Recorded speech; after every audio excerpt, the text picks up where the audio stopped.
Hey, what's up guys? Tyler here with Secure Team. Where have I been? Many of you have probably been asking. And yes, while I have been sort of MIA over the past week or so, it hasn't been for lack of trying. No, in fact, behind the scenes, I have been doing big things in an attempt to bring you guys more and more mystery subject matter that we love here on Secure Team.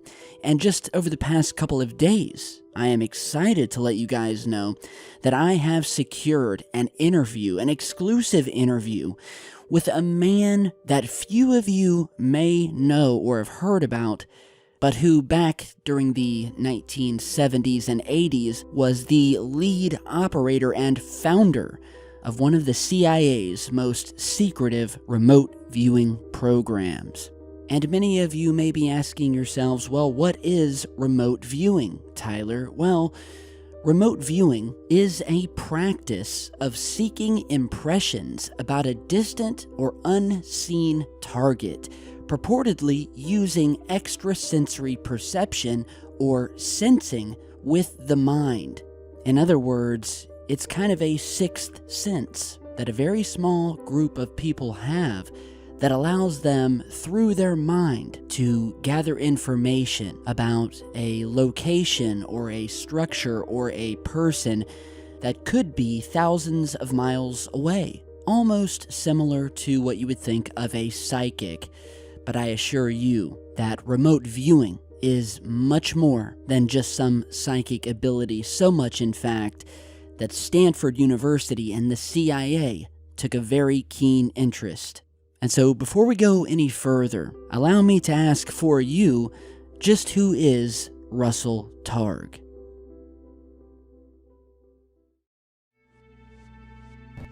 It's natural for a visually handicapped person like me to be interested in optics, magic, and extrasensory perception.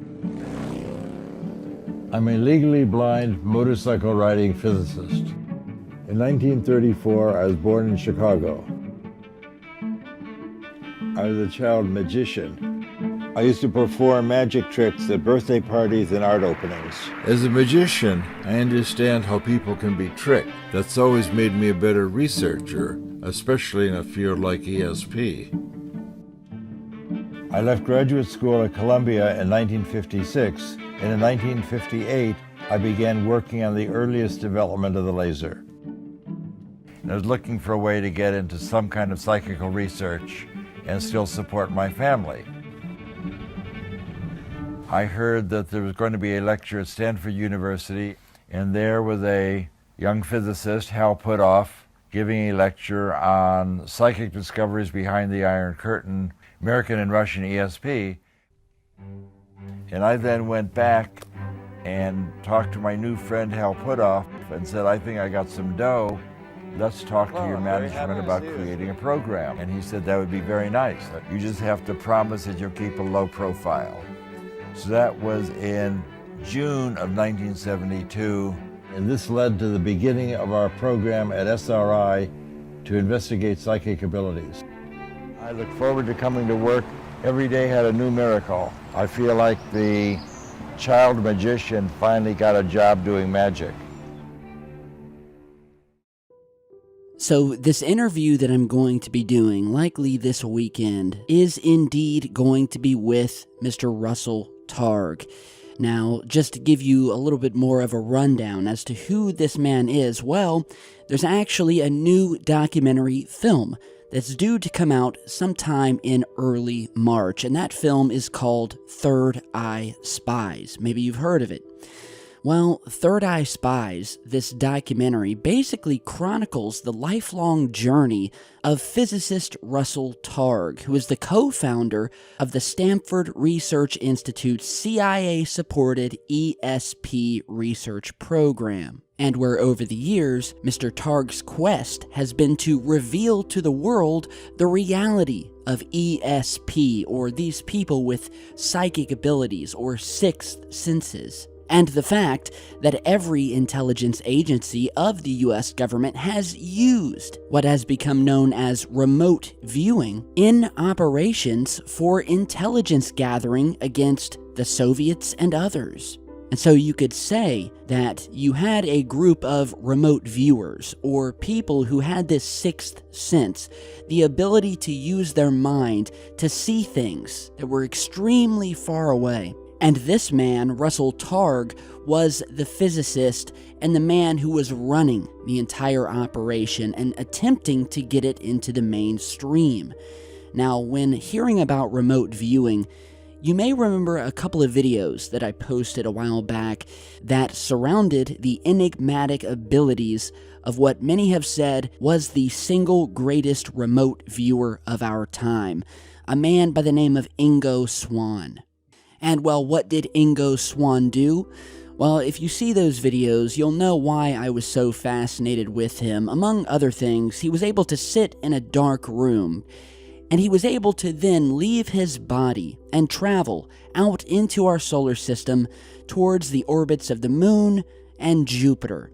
And when he was finished with his remote viewing, he had written down notes about things like our moon and other planets and moons in our solar system, things that scientists and astronomers would not have the technology to find out for upwards of 15 to 20 to 30 years later.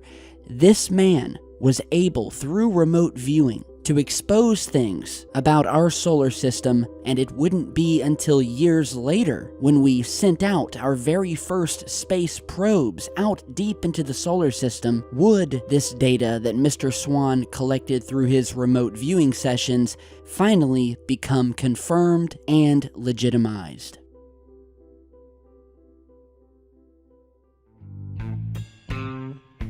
Ingo was really the father of remote viewing in the modern era. Before Ingo, people were describing the picture in the envelope. He said, if I want to see what's in the envelope, I'll open the envelope. I can focus my attention anywhere on the planet, give me something interesting to look at.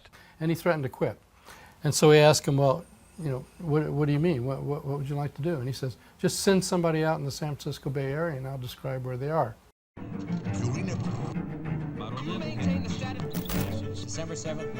The first series of experiments here at Stanford Research Institute were what the scientists called remote viewing. For example, here is a reenactment of one of the first experiments last year. The subject was a New York artist named Ingo Swann. He was in the room. The experimenters, Drs. Harold Puthoff and Russell Targ, were driving away in a car. Their destination was in a sealed envelope. This day it was Palo Alto City Hall. The subject did not know. But back in the room, the subject began sketching and describing where he imagined they might be. Here was the tape recording that he made then. There must be buildings around, and this would be sort of an area enclosed of some sort, a quadrangle or a quad. And then I sort of felt that there might be a fountain around, but I didn't hear any water in it. There is a fountain. That day, it was turned off. Back in the room, the subject sketched a pattern he thought was crosswalks coming together in a circle. In fact, the courtyard is paved in this pattern. The courtyard where they were is 2 miles from the room where the subject was. There had been no communication between them. Swann claimed that he could move the needle of an unswayable magnetometer, buried under 30 feet of concrete, with a classified design used to sniff out nuclear explosions.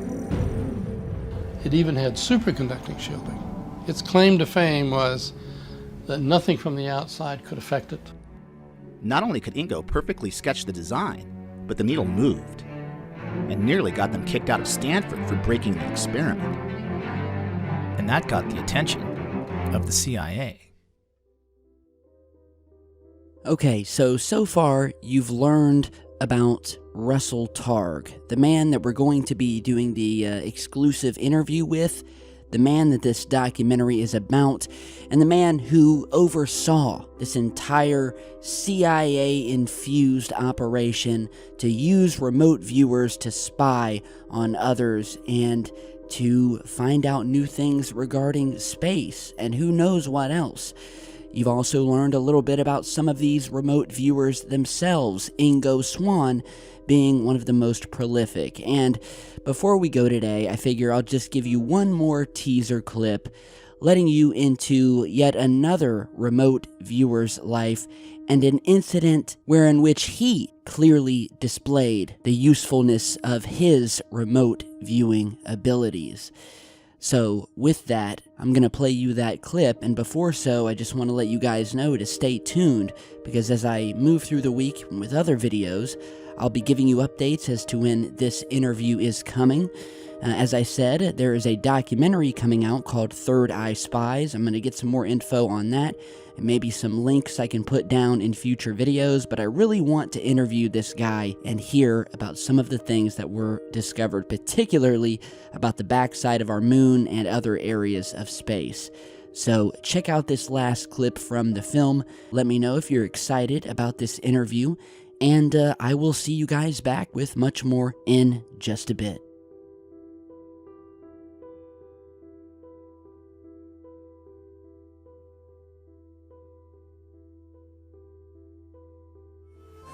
So this was our very first #1 Soviet site. Pat Price was the remote viewer in this case. The CIA people came and just gave us coordinates and said, look here. Next morning, they came back with a sketch. And he unrolled a big picture of an R&D facility, and right in the middle of this facility was a photograph of a giant gantry crane. So the sketch on the left is what Price produced, and this one is the one that is derived from the from the sketch from the photographic image. He said, "Oh, this was a huge crane." He said, "I saw somebody walk by, and the guy only came up to the axle or something on the wheels, or up to the top of the wheels." Pat, what do you see about underground? He said one of the big things they're doing here is making these 60-foot spheres out of steel. They're actually 58 feet. What I was told was the analysts of Semipalatinsk did not know about the Gors. They finally rolled out a 60-foot diameter steel sphere that's part of a containment vessel for a particle beam weapon to shoot down American surveillance satellites. Exactly what Price described.